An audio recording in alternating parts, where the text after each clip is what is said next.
அனைவருக்கும் வணக்கம். என் லைஃப்பில் இந்த மாதிரி ஒரு பெயின்ஃபுல்லான ஒரு சுச்சுவேஷனை நான் ஃபேஸ் பண்ணதே கிடையாது. மனசு முழுக்க வலி வலி மட்டும்தான்.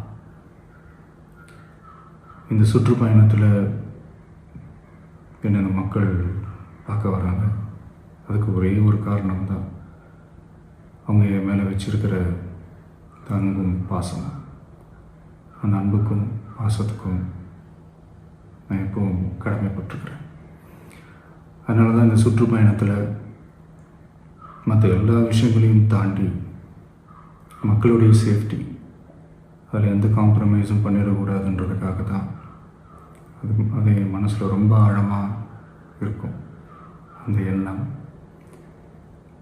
அதனால தான் இந்த அரசியல் காரணங்கள் எல்லாத்தையும் தவிர்த்துட்டு ஒதுக்கி வச்சுட்டு மக்களுடைய சேஃப்டி மட்டும் மைண்டில் வச்சுக்கிட்டு அதுக்கான இடங்களை சூஸ் பண்ணுறது, அதுக்கான இடங்களை பார்த்து பெர்மிஷன் கேட்குறது, போலீஸ் டிபார்ட்மெண்ட்டில் அதை ரிக்வெஸ்ட் பண்ணி கேட்போம்.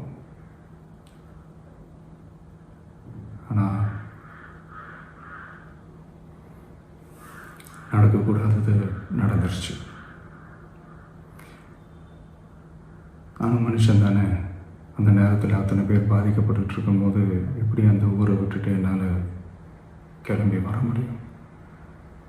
நான் திரும்ப அங்கே போகணும்னு இருந்துச்சுன்னா அதை ஒரு காரணம் காட்டி அங்கே வேறு சில பதட்டமான சுச்சுவேஷன்ஸ், வேறு சில அசம்பாவிதங்கள் அந்த மாதிரி எதுவும் நடந்துடக்கூடாதுன்றதுக்காக தான் நான் அவாய்ட் பண்ணேன்.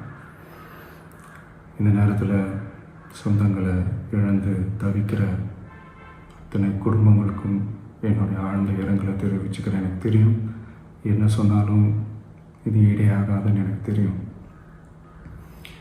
ஹாஸ்பிட்டலில் ட்ரீட் பண்ணிகிட்ருக்கிற எல்லாருமே சீக்கிரமாக க்யூர் ஆகி வரணுன்றதை இந்த நேரத்தில் நான் வேண்டிக்கிறேன். கூடிய சீக்கிரமே உங்கள் எல்லாரையும் நான் சந்திக்கிறேன். இந்த நேரத்தில் எங்களுடைய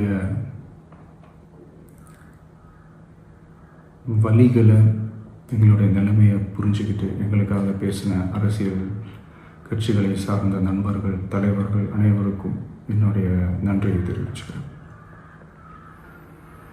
கிட்டத்தட்ட ஒரு 5 மாவட்டத்துக்கு பிரச்சாரத்துக்கு போனோம். இந்த மாதிரி எதுவுமே நடக்கல. ஆனால் கரூரில் மட்டும் ஏன் எப்படி நடக்குது, எப்படி நடக்குது? மக்களுக்கு எல்லா உண்மையும் தெரியும். மக்கள் எல்லாத்தையும் பார்த்துக்கிட்டு இருக்கிறாங்க.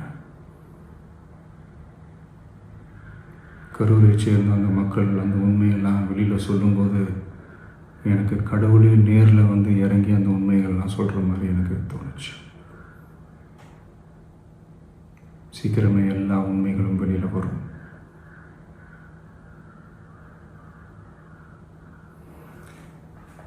எங்களுக்கு தரப்பட்ட இடத்துல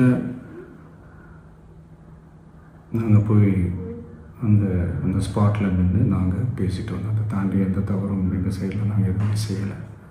பட் இருந்தாலும் எங்கள் கட்சியை சேர்ந்த நிர்வாகிகள், தோழர்கள் மேலே எஃப்ஐஆர், அது மட்டும் இல்லை சோஷியல் மீடியாவை சேர்ந்த நண்பர்கள், தோழர்கள் அவங்க மேலே எஃப்ஐஆர்லாம் போட்டு இப்போ பிடிச்சிக்கிட்டு இருக்கிறாங்க.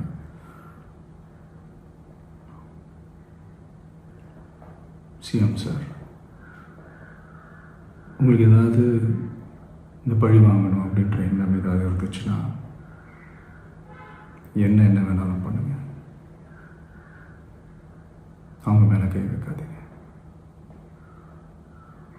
நான் ஒன்று வீட்டில் இருப்பேன், இல்லை நான் ஆஃபீஸில் இருப்பேன். என்ன வேணாலும் செய்யுங்க. நண்பர்களே, தோழர்களே,